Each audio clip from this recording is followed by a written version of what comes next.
दोस्तों, स्वागत है आपका आपके अपने YouTube चैनल कैरियर मेकर्स में।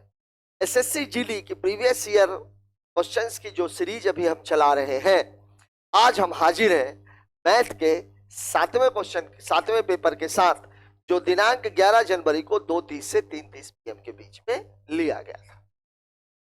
सभी एस्पायरेंट्स को मैं एक बात बता दूं, आपके आसपास जितने भी लोग सक्सेस हुए हैं, जिन भी लोगों का किसी भी एग्जाम में सिलेक्शन हुआ है, कभी आप उनसे मिलना और यह बात जानने की कोशिश करना कि उनके सिलेक्शन का सबसे की पॉइंट क्या था। हर एक बच्चे के मुंह से केवल एक ही बात निकलेगी और वो है प्रीवियस ईयर सीरीज। जो भी बच्चा प्रीवियस ईयर सीरीज को अच्छे तरीके से बना लेगा, उसका सिलेक्शन 100% होगा। और प्रीवियस ईयर सीरीज लेके आने का मकसद भी यही है कि हम आपकी तैयारी को पूर्ण कर पाए, और साथ ही साथ हमारी कोशिश ये है कि हम आपको बेसिक से सवालों को समझा पाए। आइए देखते हैं इस पेपर का पहला सवाल। पहला सवाल हमको क्या बोल रहा है? एक साधारण वृद्धि दर के तहत, मतलब साधारण ब्याज की बात कर रहा है। एक शहर की जनसंख्या 10 वर्ष में 1.5 गुना हो जाती है। उसी वृद्धि दर के तहत कितने वर्ष में शहर की जनसंख्या 2 गुनी हो जाएगी? यहां पर एक बात आप समझ लीजिए, जब मामला साधारण ब्याज का होता है, ब्याज हमेशा समान हो। यहां पहली स्थिति क्या है? पहली स्थिति जो धन है वो 1 से कितना हुआ है? 1.5 हुआ है। तो अगर 1 रुपए से 1.5 रुपए कोई धन हुआ है, इसका मतलब यह है कि यहां पर जो ब्याज आपको मिली है वो कितनी मिली है? 0.5। मतलब जो वृद्धि हुई है वो कितने की हुई है? 0.5 की। और ये कितने साल में हुई है? 10 वर्ष। फिर दोबारा वो आपसे पूछ रहा है कि धन को 1 से 2 बनाना है, मतलब कितने की वृद्धि करना है? 1 की वृद्धि करना है। 1 की वृद्धि करना है, तो अगर मैं इस हिसाब से देखूं तो 0.5 मतलब कितनी बार करना पड़ेगा? 2 बार। एक 0.5 10 साल में होता है, दूसरा 0.5 10 साल में होता है, मतलब टोटल कितना टाइम लगेगा? 20 वर्ष। और ये है आपका ऑप्शन नंबर 3। यहाँ जो ध्यान रखने की बात है वो यही है कि आपको ये बात याद रखनी है कि सवाल में हमेशा साधारण ब्याज जो रहता है वो वर्ष के अकॉर्डिंग, अगर एक साल में 2 रुपए मिलेंगे तो अगले दूसरे साल में भी 2 रुपए, तीसरे साल में भी 2 रुपए, जितने भी साल होंगे सभी में 2-2 रुपए ही मिलेंगे। बात कर लेते हैं अगले क्वेश्चन की। अगला सवाल हमसे क्या कह रहा है? अगला सवाल हमसे कह रहा है, पीतल से बने एक गोलार्ध कटोरे का आंतरिक व्यास 14 सेंटीमीटर है, 15 रुपए प्रति सेंटीमीटर। देखिए, गोला में मैंने आप लोगों को एक बात बताई थी, जब हम गोले की बात करते हैं तो यहां पर चाहे मैं बात करूं संपूर्ण की और चाहे मैं बात करूं वक्र पृष्ठ की, इन दोनों का जो क्षेत्रफल है वो होता है 4πr²। इसके अकॉर्डिंग अगर मैं अर्धगोले की बात करूंगा तो अर्धगोले का अर्धगोला वास्तव में ये होता है, अगर ये ठोस है ये बात।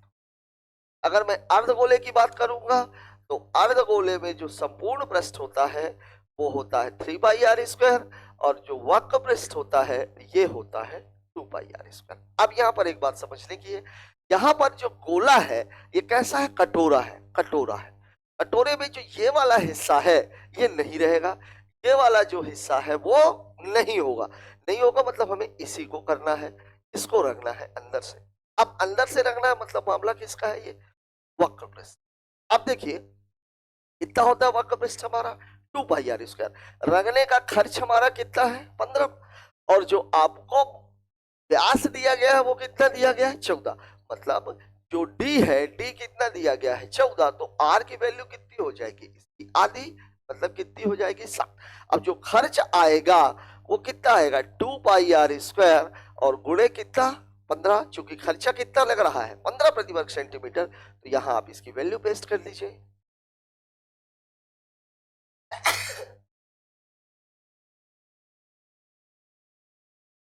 ये हो गया, 7 से 7 कैंसिल। अब यहां देखिए 22 दूनी 44, 15 सत्ते 105। तो ऐसा कर लीजिए, या 15 दूनी 30, 22 सत्ते 154, 154 गुणे 30, 3 चौके 12, 15 तिया 45, 46, और एक ये, मतलब जो हमारा खर्चा आएगा वो कितना आएगा? 4620। यह बात ध्यान में रखने की क्या थी? यहां पर बात जो ध्यान में रखने की थी वो ये थी, कटोरा है और कटोरा क्या होता है? खोखला गोला होता है। यहां पर जो वक्र पृष्ठ है आप उसी को रंगेंगे, और आंतरिक व्यास दिया हुआ, अगर यहाँ पे बाहरी व्यास दे दिया गया होता तो फिर आपको क्या दी जाती, गोले की मोटाई। तो आंतरिक व्यास उसने पहले से ही दी। बात कर लेते हैं अगले सवाल की।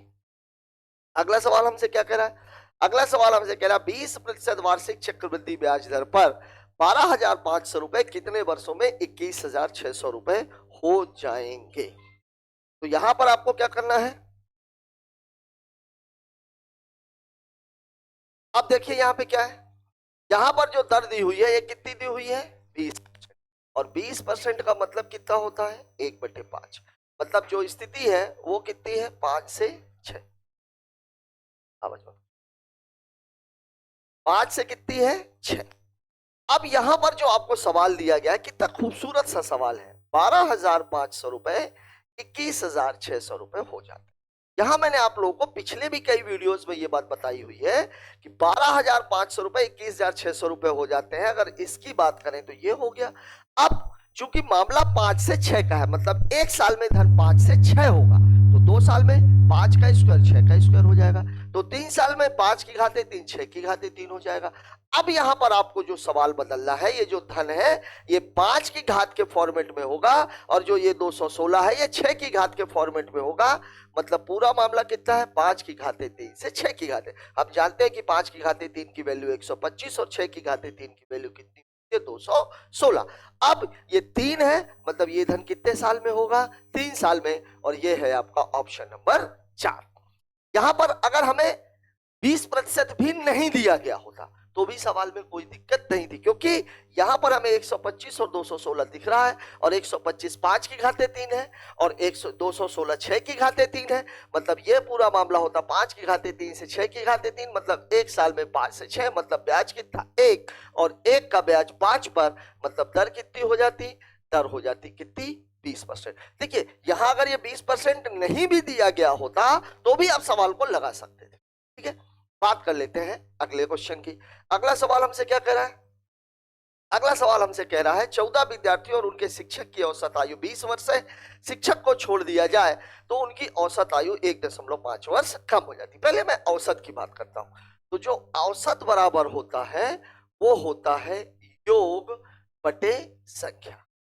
अगर मैं योग की बात कर लूं तो योग बराबर क्या होता है, औसत गुणे संख्या। अब देखिए यहां पर अगर मैं देखूं कितनी बात हो रही है, 14 स्टूडेंट्स हैं और प्लस एक टीचर है। कितने टीचर हैं, एक टीचर है, मतलब टोटल कितने लोग हो गए, 15, और इनकी औसत आयु कितनी दी गई है, 20। मतलब ये कितना हो जाएगा, ठीक है। फिर किसकी बात हो रही है, तो चला गया, तो अब बचे क्या, 14 स्टूडेंट्स, और 14 स्टूडेंट्स बचे, मतलब संख्या कितनी है, 14, और जो औसत आयु है वो 1.5 कम हो जाती है, मतलब पहले से 1.5 कम हो गई।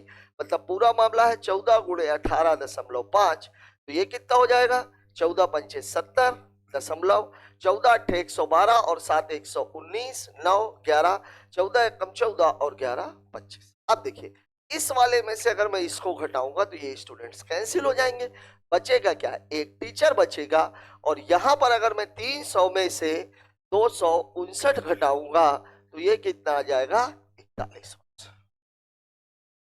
ये तो हो गया आपका बेसिक। बेसिक से सवाल को ऐसे लगाएं, ये तो बेसिक की बात हो गई। अगर मुझे इसी सवाल को डायरेक्ट लगाना है, जहां एक व्यक्ति या तो शामिल हो रहा है या तो एक व्यक्ति बाहर निकल रहा है, तब सवाल क्या होता है, इसको आप लोग स्क्रीनशॉट ले लीजिए। तब जो सवाल होता है वो होता है आयु बराबर होता है औसत प्लस वृद्धि या कमी, और गुणे क्या होता है, संख्या। अब देखिए औसत था कितना, वृद्धि या कमी कितने की हुई है, 1.5 की, और संख्या कितनी बची है, अब आप कर लीजिए। ये 20, 14 पंचे 70, 14 एकम 14 और 10 21, मतलब टोटल जो उम्र है वो कितने साल है, 40 साल। ये डायरेक्ट लगाने का तरीका। यहाँ एक बात जरूर याद रखिएगा, ये बात तब की हो रही है जब एक आदमी या तो साथ और या तो एक आदमी बाहर निकले। तो हमारे सवाल का जवाब 41 वर्ष है, और ये है आपका ऑप्शन नंबर 2। बात कर लेते हैं अगले क्वेश्चन की। अगला सवाल हमसे क्या कह रहा है, एक चोर 3:30 PM पर एक कार चुराता है, 80 किलोमीटर प्रति घंटे की चाल से चलाता है। कार चोरी का पता 4 बजे चलता है और मालिक दूसरी कार से 90 किलोमीटर प्रति घंटे की चाल से उसका पीछा करता है, वह चोर को कब पकड़ लेगा? ये सवाल अभी तक की सीरीज में शायद दूसरी बार आया है, इसी तरह का सवाल था। मैंने आपको इसमें क्या बताया था, 2-3 बातें इसमें ध्यान रखने की। पहले, कार इस घर से सपोज चोरी हुई, यहां से मालिक भी यहीं पर है, इसको भी कार का यही पता लगा, उसने उसका पीछा करना शुरू। अब जैसे ही मालिक उस चोर को पकड़ लेगा तो क्या वो चोर को आगे जाने देगा? क्या मालिक चोर को पकड़ने के बाद आगे जाएगा? नहीं, दोनों लोग इसी जगह से भागे थे और एक पर्टिकुलर जगह तक गए, मतलब मामला किसका है? समान दूरी का। और अगर दूरी समान है तो चाल और समय का अनुपात एक दूसरे का उल्टा होता है। मतलब यहां पर मैं बात कर रहा हूं कि दूरी क्या है? दूरी समान है, और दूरी समान है तो चाल का अनुपात और समय का अनुपात एक दूसरे का अपोजिट। तो यहां पर जो मेरी चाल है, चाल कितनी है? ये है चोर और ये है उसका मालिक। अब चोर कितने की चाल से भाग रहा है? 80 की। मालिक कितने से भाग रहा है? 90 की। मतलब रेशियो कितने का है? 8:9 का। तो टाइम का जो रेशियो है, जो समय है, टाइम जो होगा, इसका अनुपात इसका जस्ट अपोजिट, मतलब 9:8 का। अब यहां पर आप देखिए, कार चोरी हुई थी 3:30 पर और पीछा कितना किया गया? 4 बजे। मतलब दोनों के बीच में अंतर कितने का है? 30 मिनट का। तो 30 मिनट कह लीजिए चाहे आधा घंटा कह लीजिए, मतलब यहां जो मुझे फर्क एक का दिख रहा है वो एक बराबर कितना है? 30 मिनट। या इसको आप ऐसे भी कह सकते हैं 1/2 घंटे। मतलब यहां पर ये मामला कितने का है? 9 गुणे 1/2, मतलब 4 घंटे और 30 मिनट का। वैसे इसको लगाने की जरूरत नहीं, आप इससे ही कैलकुलेट कर सकते थे। 8 गुणे 1/2 मतलब कितना घंटा हो गया? 4 घंटा। अब देखिए, मालिक ने कितने बजे पीछा करना शुरू किया था? 4 बजे। तो यहां से आप देखेंगे 4 बजे और प्लस 4 घंटा, मतलब उत्तर कितना आ जाएगा? 8 बजे। यहां पर भी आप देखिए, चोर कितनी देर भागा था? 3:30 पर। तो 3:30 और प्लस 4:30, तो यहां पर भी कितने बजेंगे? 8। ये दोनों चीजें, चोर कितनी देर बाद पकड़ लिया जाएगा? 4.5 घंटे के बाद। चोर कितने बजे पकड़ लिया जाएगा? 8 बजे। सवाल में वह चोर को कब पकड़ लेगा, कितने बजे पकड़ लेगा? 8 बजे। यहीं अगर दूरी पूछी गई होती कि चोर कितने किलोमीटर के बाद पकड़ लिया जाएगा, तो दूरी बराबर क्या होता है? दूरी बराबर होता है चाल गुणे समय। अब देखिए, यहां पर चाल कितनी है? 90। और समय कितना है? समय कितना है? 4 घंटे। मतलब इसका भी उत्तर कितना आ जाता? 360 किलो। मतलब अगर दूरी समान है तो चाल और समय का अनुपात एक दूसरे का अपोजिट होता है। और अगर ये चीज आपको मिल गई तो आप समय भी निकाल सकते हैं और आप दूरी भी निकाल सकते हैं। ठीक है, सवाल ये रहा, आपसे जो पूछा गया था वो जवाब ये था 8 बजे। चाहे यहां से निकालिए चाहे यहां से निकालिए, मैं आप लोगों को एक सलाह जरूर दूंगा कि यहां पर जब भी आप लगाइए, दोनों को निकालने की आवश्यकता नहीं है, किसी एक से ही आप उत्तर निकाल सकते हो। ठीक है, बात कर लेते हैं अगले सवाल की। अगला सवाल हमसे क्या कह रहा है? अगला सवाल हमसे कह रहा 1020, 850 और 1156 का महत्तम समापवर्तक। महत्तम के बारे में मैं 2-3 चीजें आप लोगों को बताना चाहता हूं। पहला, महत्तम या तो सबसे छोटी संख्या होता है या महत्तम का मान छोटी संख्या से भी छोटा। महत्तम एक ऐसी चीज है जो संख्या में भी मौजूद होता है, जो संख्या के योग में भी मौजूद होता है, जो संख्या के अंतर में भी मौजूद होता है और जो संख्या के एलसीएम में भी मौजूद होता है। ये आपका दूसरा पॉइंट हो गया। तीसरा पॉइंट, जैसे ही मैंने आपको बोला कि संख्या के अंतर में मौजूद हो, तो जैसे ही आपको बड़ी संख्याएं दिखे, उन संख्याओं को आप बढ़ते क्रम में रखिए और उनको घटा करके आप उसका उत्तर निकाल सकते हैं। जैसे देखिए, यहां पर संख्याएं मेरे को कौन सी दी गई थी? 1020, फिर मेरे को दी गई थी 850, फिर मेरे को दी गई थी 1156। इसको अगर मैं बढ़ते क्रम में रखूंगा तो ये 850 है, फिर ये 1020 है और फिर ये कितना है? 1156 है। इन दोनों के बीच का अंतर अगर मैं देखूं तो 12 में से 5 चला गया 7, 9 में से 8 चला गया 1, 170 का अंतर है। इन दोनों का देखूं तो ये 6, 5 में से 2 चला गया 3 और ये कितना है? और अगर इन दोनों का अंतर आप निकालोगे तो कितना आ जाएगा? 10 में से 6 चला गया 4 और 16 में से 13 चला गया 3। मतलब इसका जो HCF है वो या तो 34 है और या तो फिर 34 से भी कम है। 34 से कम है तो क्या हो सकता है, 2 गुणे 17। अब इसको ऑप्शन पर भी आप नजर मार सकते हो, देखिए 2 भी नहीं है, 17 भी नहीं है, 34 है। 34 आपका उत्तर हो जाए, क्योंकि ये तीन की तीनों संख्याएं 2 से भी डिवाइड हो रही हैं और 17 से भी डिवाइड हो रही है। मतलब इसका जो HCF है वो कितना होगा, 34। इसको आप लाइन खींच करके लगाने की कोशिश मत कीजिएगा। जब कभी भी बड़ी संख्याएं आती हैं तो उसके HCF को निकालने का सबसे आसान तरीका होता है संख्याओं को बढ़ते क्रम में रख करके उनको घटा लेने का। बात कर लेते हैं अगले क्वेश्चन की। अगला सवाल हमसे क्या कह रहा है, अगला सवाल हमसे कह रहा है 35 और 42 का लघुत्तम समापवर्त। 35 और 42 का मुझे क्या निकालना है, एलसीएम। 32 और 40 का महत्तम समापवर्त, 32 और 40 का मुझे क्या निकालना है, एचसीएफ। ठीक है, इन दोनों के एलसीएम को इन दोनों के एचसीएफ से भाग देना। तो एचसीएफ निकालने का भी मैंने आपको तरीका बताया, इन दोनों को घटा दीजिए 8, 8 से 32 भी कटेगा, 40 भी कटेगा, मतलब 100% इसका एचसीएफ 8।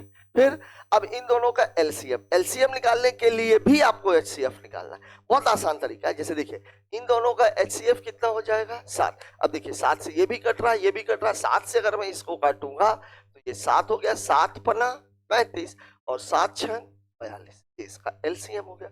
अब इसके एलसीएम को इसके एचसीएफ से भाग देना है, तो भाग देना है तो आप कर लीजिए 7 गुणे 5 गुणे 6 बटे 8, 2 तिहाई 6 2 चौके 8, 7 पन्ना 35, 35 तिहाई 105 बटे 4, 4 दूनी 8, 4 छांग 24, 1 बचेगा और 1 बटे 4 का मतलब होता है 0.25, मतलब आपका आंसर हो जाएगा 26.25, 26.25। ये है आपका ऑप्शन नंबर 4 में। यहां मैंने आपको क्या किया, यहां मैं आपको अभी भी बता देता हूं, 1/2 का मतलब होता है 0.5, 1/4 का मतलब होता है 0.25, 1/8 का मतलब होता है 0.125 और 1/16 का मतलब होता है 0.0625। ये आपकी कहानी। यहां पर भाग देने के बाद मेरे पास 4 बच रहा था, कितना, 26, 26 चौके 104, 1 बच रहा था और 1/4 का मतलब होता है 0.25। बात कर लेते हैं अगले सवाल की। अगला सवाल हमसे क्या कह रहा है, अगला सवाल हमसे कह रहा है एक मेज के क्रय मूल्य का अंकित मूल्य से अनुपात 3:4 है। यहां मैंने आपको बताया था ये अनुपात की बात हो रही है। सवाल की रिक्वायरमेंट के मुताबिक मैं इसे 30-40 भी कर सकता हूं, 300-400 भी कर सकता हूं, 3000-4000 भी कर सकता हूं। फिर आपको बोल रहा है दुकानदार अंकित मूल्य पर 25% की 2 समान क्रमागत, मतलब पहले 25% की छूट और फिर 25% की छूट देता है और मेज को 2250। देखिए 2000 का मामला आ गया, तो अब 3 और 4 को आप अपने हिसाब से ले सकते हो। इस लेन देन के दौरान होने वाली हानि ज्ञात कीजिए। देखिए क्रय मूल्य और अंकित मूल्य का जो अनुपात है वो है 3:4। अब देखिए मुझे ये डाटा कितना दिख रहा है, 2250, 1000 में चला गया। हम इसको भी 1000 में ले लेते हैं, यहां भी मैं 3 जीरो लगा देता हूं, यहां भी मैं 3 जीरो लगा देता हूं। अब मामला हो गया कि हमारा क्रय मूल्य है 3000 रुपए, अंकित मूल्य है 4000 रुपए। अब इस पर मुझे 25% की 2 छूट मिला करके मुझे विक्रय मूल्य निकालना है। क्यों, क्योंकि आपसे पूछा क्या जा रहा है, हानि, और हानि किसमें पूछी जा रही है, रुपए में। तो मैंने आपको क्या बताया था, अगर छूट का मामला हो, अगर प्रतिशत पूछ रहा हो तो a + b - ab/100, लेकिन अगर रुपए का मामला हो तो आप सवाल को सीधा सीधा लगा दीजिए। मतलब 4000 रुपए का सामान था, उस पर पहले मुझे 25 की छूट मिल गई, मतलब मामला हो गया 75 का। फिर मुझे 25 की छूट मिल गई, मतलब फिर मामला हो गया 75 का। 1 2 1 2 1, ठीक है। अब देखिए 15 पना 75, 5 दूनी 10, 2 दूनी 4, 15 दूनी 30 और 75, 30 गुणे 75, 3 बचे 15, 3 7 21 और 22। देखिए कितना खूबसूरत डाटा दिया हुआ है, 2285 आ रहा है। मतलब इसका क्रय मूल्य कितना है, 3000। ये क्या निकल गया है आपका, ये जो निकला ये निकल गया आपका विक्रय मूल्य एसपी। अब देखिए क्रय मूल्य भी 3000 है और विक्रय मूल्य कितना है 2250, मतलब क्या हो रही है, हानि हो रही है। तो हानि जो होगी वो कितने की होगी, तो हानि होगी 3000 माइनस 2250, मतलब उत्तर हो जाएगा 750 रुपए। और ये है आपका option number 4।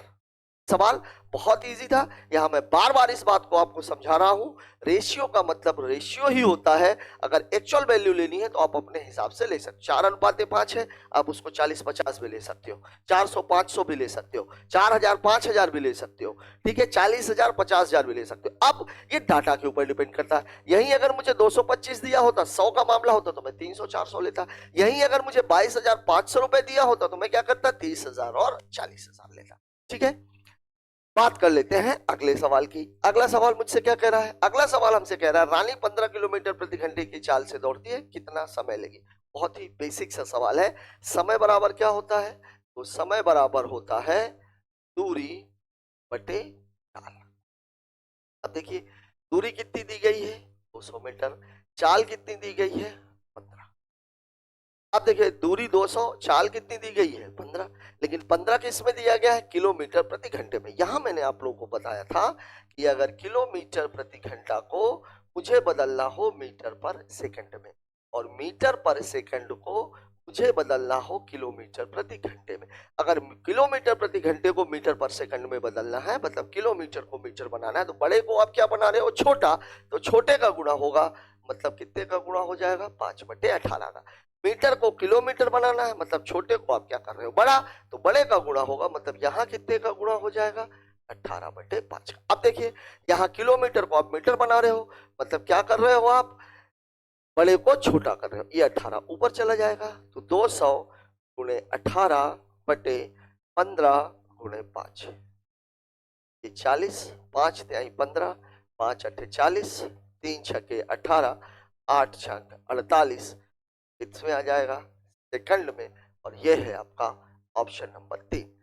Time and distance का बहुत ही बेसिक सा सवाल है, इस सवाल में ऐसा कुछ है नहीं। बात कर लेते हैं अगले क्वेश्चन की। अगला सवाल हमसे क्या कह रहा है, अमन 15 किलोमीटर की दूरी 3 घंटे में, 20 किलोमीटर की दूरी 2 घंटे में, अमन की औसत चाल। औसत चाल बराबर क्या होता है, कुल दूरी बटे कुल समय। औसत चाल बराबर क्या होता है, बराबर होता है कुल दूरी बटे कुल समय। अब दूरी कितनी है, दूरी पहले थी 15, दूरी, चाल की, समय कितना है, 3 घंटे 2 घंटे, मतलब 35/5 काट लोगे, उत्तर कितना, 7, और ये है आपका ऑप्शन नंबर 2। सवाल बहुत ही बेसिक है, आप खुद ही देख रहे हैं कि एग्जाम में जो सवाल पूछे जा रहे हैं वो कई सवाल तो बहुत ही बेसिक सवाल है। कुछ एक सवाल जरूर ऐसे जहां पर थोड़ा सा दिमाग खर्च करना है, लेकिन कुल मिलाकर के सवालों का जो स्टैंडर्ड है वो हम इसको जो है टफ लेवल पे नहीं मान सकते, इसको मीडियम लेवल के सवाल कहे जा सकते हैं। एक पुस्तकालय में गणित के पुस्तकों की संख्या का 25%, 25% का मतलब कितना होता है, 1/4। 25% का मतलब कितना होता है, 1/4। भौतिकी की पुस्तकों की संख्या के 2/3, 2/3 का मतलब कितना होता है, 2/, बराबर है। पुस्तकालय में गणित की पुस्तकों की संख्या और भौतिकी की पुस्तकों की संख्या का अनुपात। गणित की पुस्तकों की संख्या का 25%, मतलब गणित की पुस्तकों की संख्या का 25% भौतिकी की पुस्तकों की संख्या के 2/3 के बराबर है। मतलब मैथ अपॉन फिजिक्स बराबर कितना हो जाएगा, 2/3, और ये 1/4 उधर जाएगा तो 4/1, मतलब मामला कितना, 8/3, या आप कह सकते हो 8/3। सवाल में कुछ भी नहीं था, केवल आपको एक बात ध्यान रखनी है, 25% का मतलब कितना होता है, 1/4। दूसरी बात आपको ध्यान में रखनी है कि 1/4 जब उधर जाएगा तो किस में बदल जाएगा, 4/1 में। ठीक है, आपका ऑप्शन कौन सा है, ये ऑप्शन नंबर है 3। गणित और भौतिकी, यहाँ एक भी ध्यान रखना है, गणित की पुस्तकों की संख्या भौतिकी की, चूंकि देखिए 8/3 भी दिया गया, 3/8 भी दिया गया, तो पहले किसकी चर्चा की गई है, गणित की, बाद में किसकी चर्चा की गई है, भौतिकी की। इसलिए गणित को हमने ऊपर लिया है, भौतिकी को कहां लिया है, नीचे। यही अगर पूछ लेता भौतिकी की पुस्तकों की संख्या गणित की पुस्तकों की संख्या का, तो हम क्या करते, मैथ को यहाँ पे लेके आते, तब 2/3 इधर जाता तो ये 3/2 बन जाता, तो फिर उत्तर कितना हो जाता, 3/8 का। ठीक है, बात कर लेते हैं अगले क्वेश्चन की। अगला सवाल हमसे कह रहा है एक बल्ला 750 रुपए में खरीदा गया, 8% की हानि पे बेचा गया, तो उसका विक्रय। 8% की हानि और 8% का लाभ, 8 प्रतिशत का लाभ, क्रय मूल्य को हम हमेशा कितना लेते हैं 100, अगर हो रहा है तो कितना लेंगे 108, और 8 की हानि हो रही है, मतलब मामला कितने का है 92 का। सवाल में कुछ भी नहीं है। एसपी बराबर कितना हो जाएगा 750 गुणे 92, या मैं इसको कह सकता हूं अगर आप लगाओगे 750 गुणे 90/100, 1 2 1 2 9 पन्ना 45 और 9 सत्ते 63 और 4 67, उत्तर कितना आ जाएगा 675 रुपए। और ये है, सॉरी 92 था यार, मैंने 90 कर दिया।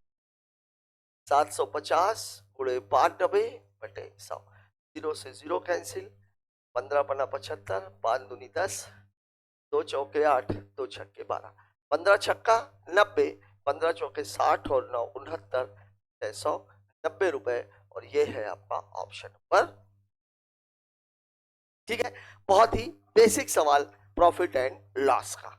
बात कर लेते हैं अगले सवाल की। सवाल बोल रहा है भानु एक काम को 10 दिनों में कर सकता है। फिर क्या बोल रहा है, रमेश इसे पूरा करने में 12 दिन लेता है।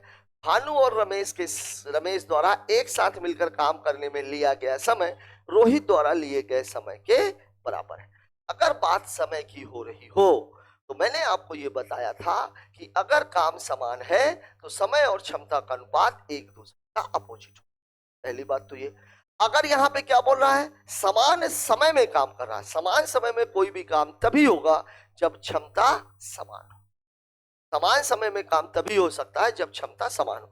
यहां पर आपको बोल रहा है भानु और रमेश एक साथ मिलकर काम करने में जो समय लेते हैं रोहित द्वारा लिए गए समय के बराबर है। मतलब भानु और रमेश की जो क्षमता है वो रोहित की क्षमता के समान हो। ठीक है, अब आपको क्या बोल रहा है, भानु एक काम को 10 दिनों में, भानु कितने दिनों में कर रहा है 10, रमेश इस काम को कितने दिन में कर रहा है 12।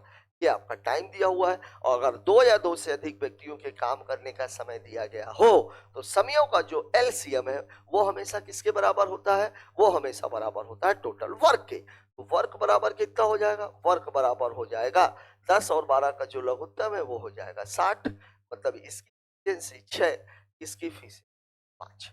ठीक है, अब देखिए ये रमेश की बात हो रही है, रमेश। अब आपको क्या बोल रहा है, रमेश और भानु द्वारा लिया गया जो समय है वो रोहित द्वारा लिए गए समय के बराबर है।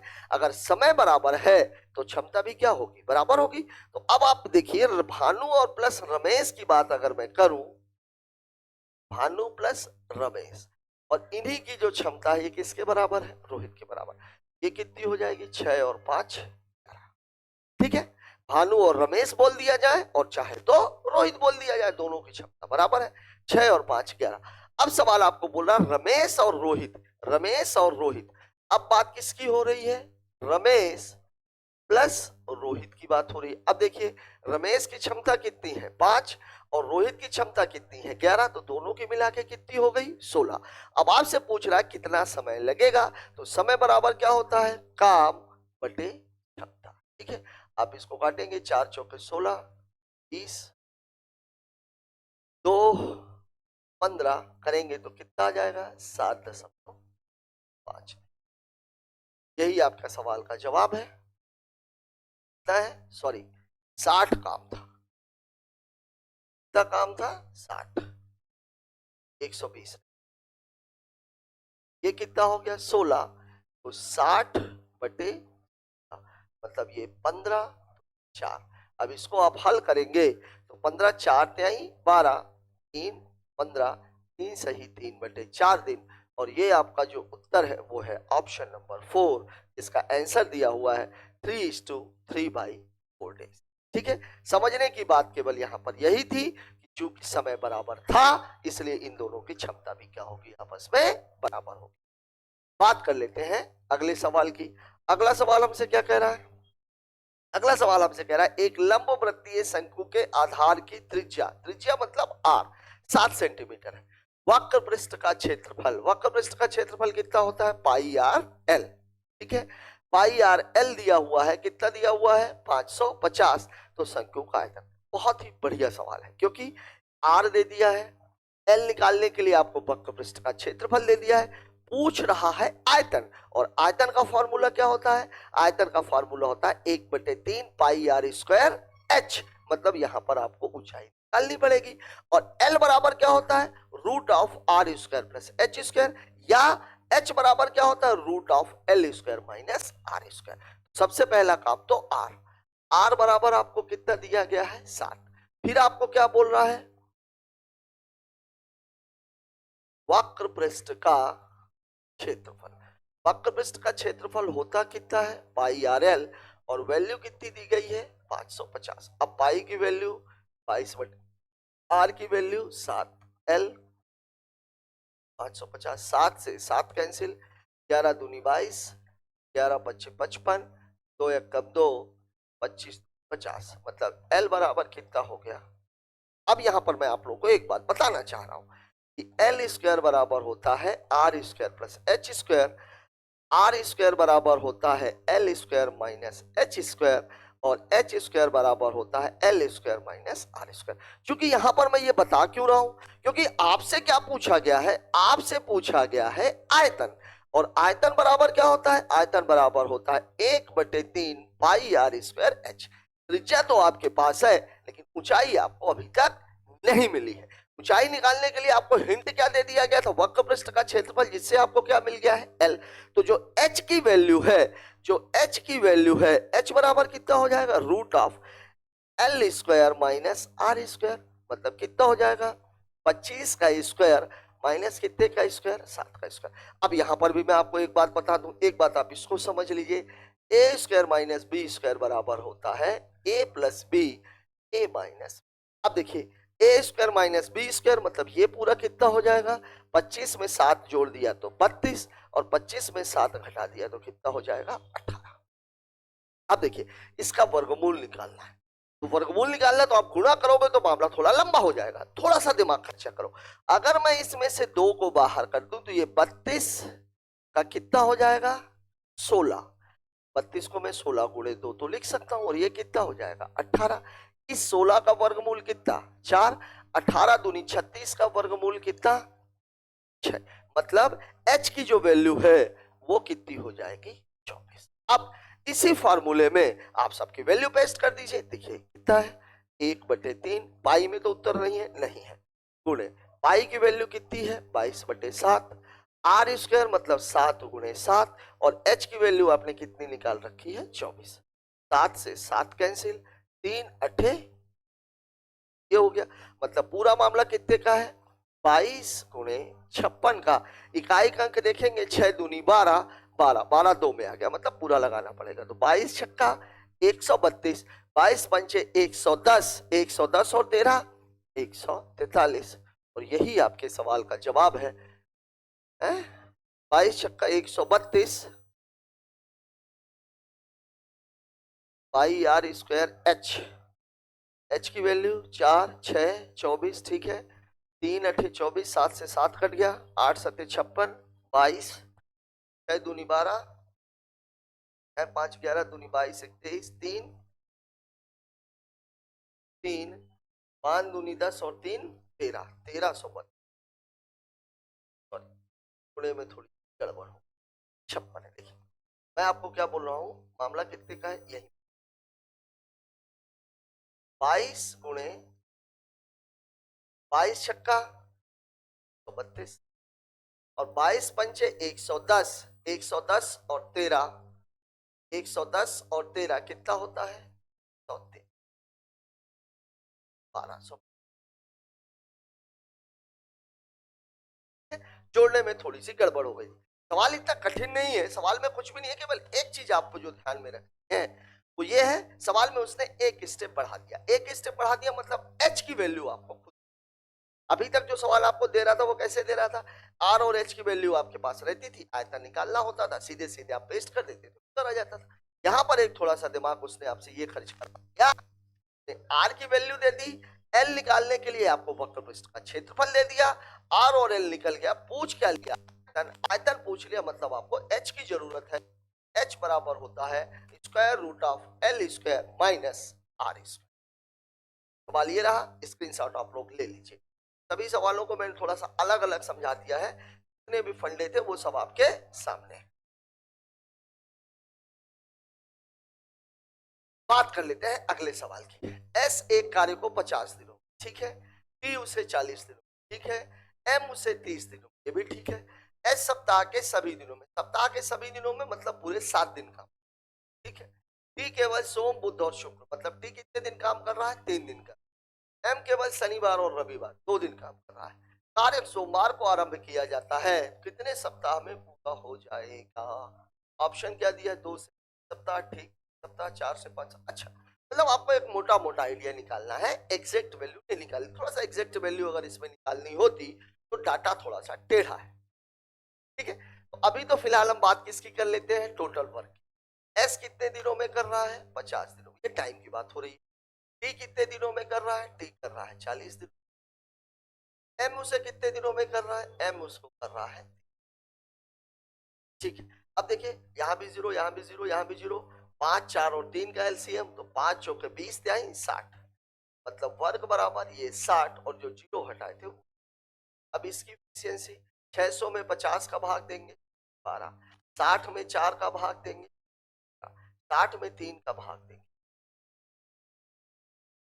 क्या पूरा मामला, अब जो एस है वो एस है, एस सप्ताह के सभी दिन, मतलब मैं एक सप्ताह की अभी बात कर रहा हूं, मैं कितने सप्ताह की बात कर रहा हूं, एक सप्ताह में ये कितने दिन काम कर रहा है, पूरे 7 दिन, ये कितने दिन काम कर रहा है, तो ये कर रहा है 3 दिन, ये कितने दिन काम कर रहा है, तो ये कर रहा है, यही है ना, एम केवल शनिवार और रविवार 2 दिन काम करता है, तो अब देखिए ये कितना काम करेगा, 12 गुणे 7, मतलब कितना काम हो गया ये 80, 15 15 गुणे 3, तब ये कितना काम हो गया 40, 20 गुणे 2, तब ये कितना काम हो गया 40, मतलब टोटल ये जो काम हुआ 4 5 9 8 4 12 12 4, ये कितने दिन का काम है, एक सप्ताह का, और काम हमें करना कितना है 600, अब आज सीधे सीधे भाग दे दीजिए कितनी बार पूरा पूरा जा रहा है, अगर 2 बार पूरा पूरा जा रहा है मतलब 2 से 3 सप्ताह के बीच,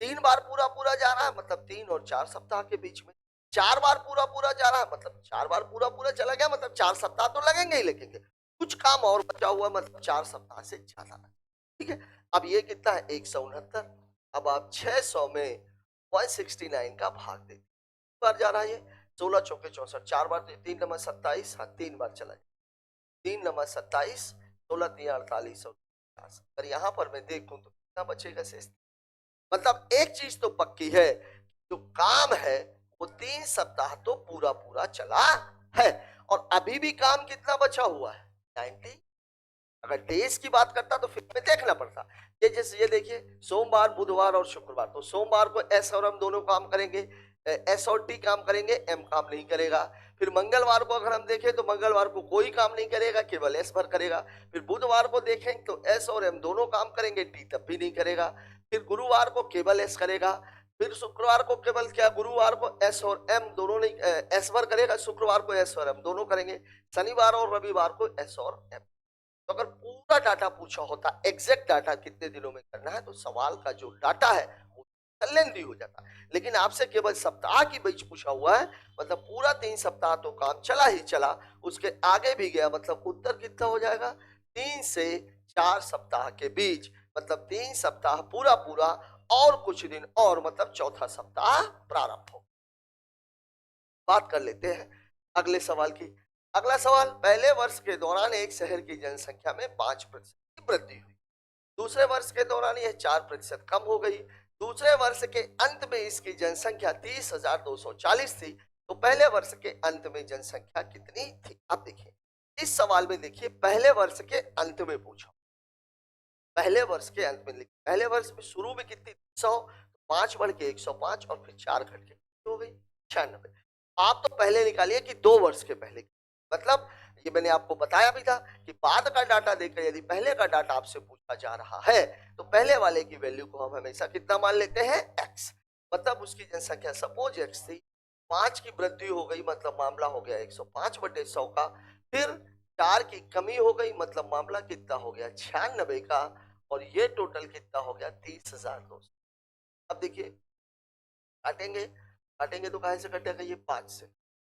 30, 4 से कटेगा 25, अब देखिए अगर इसको आप काटो तो डायरेक्ट यहां से भी काट सकते हो, लेकिन अगर ऐसा करना चाहो ये भी ठीक है। 30,240 20 25/21, ज्यादा सोचने की जरूरत नहीं है, कटेगा ही कटेगा। ठीक है, 24 से कम 24, 6 बचा 62, 24 दूनी 48, 14, 24 छक्का 100 हो गया। और इसको काटेंगे तो कितना हो जाएगा 60। अब देखिए 6 दूनी 12, 12 पंचे 60, 12 दूनी 24 और 6 30, 1010। मतलब पूरा मामला कितना था, ये 2 साल के पहले जो संख्या थी वो 30,000 थी। अब आपसे सवाल में पूछ रहा है पहले वर्ष के अंत में, तो पहले वर्ष के अंत में कितने साल की वृद्धि हुई है? पहले वर्ष में जो वृद्धि हुई है वो कितने की हुई है? 5%। मतलब पूरा मामला क्या हो जाएगा? 30,000 गुणे 105/100, 10101010, 3 का अगर आप गुणा करेंगे तो 3 बचे 15, 3 एक कम 3, 2 जीरो आपके पास और बच गए, मतलब उत्तर हो जाएगा 31,500। और ये है आपका ऑप्शन नंबर 3। सवाल को 2 स्टेप में, अभी तक जो सवाल आप कर रहे थे, बाद का डाटा देके पहले का डाटा पूछा जाता था या पहले का डाटा देके बाद का डाटा पूछा जाता था। इसमें बाद का डाटा देकर के आपसे बीच का डाटा पूछा, तो आप क्या करोगे? पहले का डाटा निकालोगे, फिर उसके बाद आप देखोगे कि 1 साल में वृद्धि। बात कर लेते हैं अगले सवाल की। अगला सवाल हमसे क्या कह रहा है? अगला क्वेश्चन हमसे कह रहा है 9 और 25 का मध्यानुपाती। मध्यानुपाती के लिए मैंने आपको बताया था 3 तरह के अनुपात, चतुर्थानुपाती, तृतीयानुपाती और मध्यानुपाती। तो जो मध्यानुपाती का फॉर्मूला होता है, मध्यानुपाती बराबर क्या होता है? रूट ऑफ ए की वैल्यू है 9 और बी की वैल्यू कितनी? 25। देख के ही कह सकते थे 3 और 5 उत्तर 15 है। मतलब मामला कितना है? 9 25। देखिए 9 का वर्गमूल 3, 25 का वर्गमूल 5, तो पूरा उत्तर कितना हो जाएगा? 15। ये है आपका ऑप्शन नंबर 4। सवाल में ऐसा कुछ है नहीं, क्योंकि अनुपात में अभी लगभग हर पेपर में चतुर्था, तृतीया या मध्यानुपाती पूछा जा रहा है, और तीनों के फॉर्मूले मैंने आपको बताया। ठीक है, बात कर लेते हैं अगले सवाल की। अगला सवाल हमसे क्या कह रहा है? अगला सवाल हमसे कह रहा है एक दुकानदार सभी कपड़ों पर 20% छूट देता है, नकद भुगतान करने वाले ग्राहकों को 5% अतिरिक्त छूट देता है। 7200 रुपए के मूल्य की अंकित वाली नकद में कितना भुगतान करना पड़ेगा? यहाँ पर आपसे रुपया पूछा। मैंने आपको क्या बताया था? अगर मामला रुपए का हो तो सवाल को सीधे सीधे हल करना है, और अगर मामला प्रतिशत छूट की बात, प्रतिशत छूट देके प्रतिशत छूट ही पूछा जाता है, तब फिर सवाल को कैसे लगाना है? a + b - ab/100। लेकिन यहाँ पर रुपया देके रुपया पूछा गया है, मतलब 7200 का सामान था, उसमें पहले छूट कितनी मिल गई है? 20 की छूट, मतलब सामान कितने का हो गया? 80 का। फिर आपको बोला है 5 की छूट, मतलब सामान कितने का हो गया? 95 का, बटे कितना? 100। 1 2 2 के 80, 20 पंचे 100, 19 बना 95। ठीक है, अब क्योंकि क्या है, गुणा करना है, 4 को भी आप अलग रहने दीजिए। 19 दूनी 38, 8 हासिल आई 3, 19 सत्ते 133 और 3 106। अब इसमें आप 4 का गुणा कर लीजिए, तो 4 अठे 32, 4 छांग 24, 24 और 3 27, 4 त्याई 12 और 2 14, 4 एक कम 4 और 1 5। तब सामान कितने का मिलेगा? 5472 का। और ये है आपका ऑप्शन नंबर 4। सवाल में ऐसा कुछ भी नहीं, क्योंकि इस तरह के कई सवाल आप अभी तक कर चुके हैं। बात कर लेते हैं अगले क्वेश्चन। 13% और 19% की क्रमिक छूट किस एकल छूट के बराबर है? सेम सवाल है, सवाल सेम है, केवल क्या था, वहां रुपया देके रुपया पूछा गया था। मैंने पिछले सवाल में भी आपको बताया, यहाँ प्रतिशत देके प्रतिशत पूछा जा रहा है। जब प्रतिशत देके प्रतिशत पूछता है, सवाल आपका होता है ab/100। अब देखिए आप यहाँ पर a की वैल्यू कितनी? 13, दूसरी छूट कितनी? 19 माइनस 13 19, 13 को 19 जोड़ देंगे कितना आ जाएगा? 32, माइनस 13 में 9 का 13 नहीं आ 117, 7 हासिल है 11, 13 एक कम 13 और 11 24, 2 जीरो लगे हैं दशमलव। अब देखिए इसको जब घटाते हैं तो आप एक बात ध्यान रखिएगा, 2.47 है, मतलब ये 2 से ज्यादा है, लेकिन 3 से कम है। तो 32 में आप सीधे 3 घटा दीजिए, कितना आ जाएगा? 29। एक ही ऑप्शन में है, उत्तर यही होगा। ठीक है। लेकिन अगर आप लगाना चाहें 32 में से 3 घटा देंगे कितना आ जाएगा 29। 47 को पूरा 100 बनाने के लिए 7 में 3 जोड़ देंगे तो कितना हो जाएगा 0। 4 1 5 पर ये हो गया 3 और इसके बाद 4 1 5 5 5 10 29 सब लोग 5 3 और यही आपका जवाब है और यह है आपका ऑप्शन नंबर 3। वहां पर आपसे रुपया देखिए रुपया पूछा गया था, यहाँ पर आपको प्रतिशत देखिए प्रतिशत पूछा। बात कर लेते हैं अगले सवाल। अगला सवाल हमसे क्या कह रहा है 3 और 27 के बीच मध्य अनुपाती। दोबारा एक ही पेपर में 2 सवाल, काफी अच्छी बात है ये, मतलब बच्चों के लिए काफी अच्छा हो गया। मध्यानुपाती मैंने अभी अभी आपको बताया, ये पूरा मामला कितना है 3 27 का। मध्यानुपाती बराबर होता है रूट ऑफ ए बी। अब यहाँ देखिए आप ये डायरेक्ट नहीं लगा सकते, लेकिन अगर आप इसको थोड़ा सा दिमाग लगाओ, ये पूरा मामला कितने का है 9 का। 3 और 3 का 3 और 9 का वर्गमूल भी कितना 3, मतलब उत्तर कितना हो जाएगा 9 और ये है आपका ऑप्शन नंबर 2। सवाल में ऐसा कुछ है नहीं, एक सवाल और आ चुका है, इसके पहले भी बहुत सारे सवाल आ चुके हैं, आपको सारे सवालों के बारे में पता है। दोस्तों यहां पर हमारा पेपर नंबर 7 खत्म होता है। आज के पेपर में हमने देखा यद्यपि अगर पूरा इसका आकलन किया जाए तो सवाल इजी कहा जाएगा, क्योंकि छूट से 2 सवाल और मध्यानुपात से 2 सवाल, बाकी के सवाल भी कुछ कुछ बहुत सारे सवाल बेसिक से।